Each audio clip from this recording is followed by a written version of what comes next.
સુરત મોટા વરાછા વિસ્તારમાં green park ગ્રુપના સહયોગથી દિવ્યાંગો સાથે સ્નેહ મિલન કાર્યક્રમનું આયોજન કરવામાં આવ્યું હતું।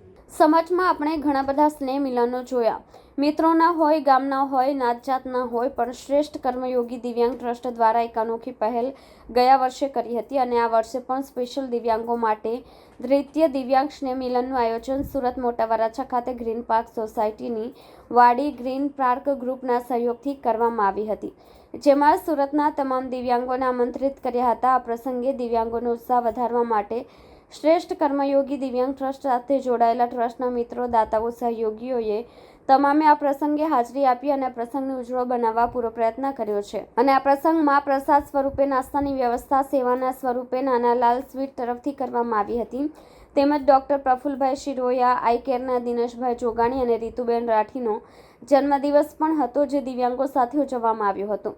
હરિઓમ સ્માઇલ ગ્રુપના બહેનો પણ શુભેચ્છા પાઠવવા ઉપસ્થિત રહ્યા હતા। ડોક્ટર ડીડી ડિયોરાએ દિવ્યાંગોમાં રહેલી શક્તિ તેમજ સહયોગીઓને મસીહા ગણાવ્યા હતા। સ્ટેજ સંચાલન વિઠ્ઠલભાઈએ કર્યું હતું। સ્નેહ મિલન સમારંભ અદ્વિતીય બનાવવા ભાવેશભાઈ વાઘાણી, સંસ્થાના સેક્રેટરી પ્રમુખ માંગુકિયા, મહેન્દ્રભાઈ, પરેશભાઈ ભંડેરી, કે બાલઘા, બધાના પરિવારજનોએ આ ભારે જહેમતથી સફળ બનાવ્યો હતો।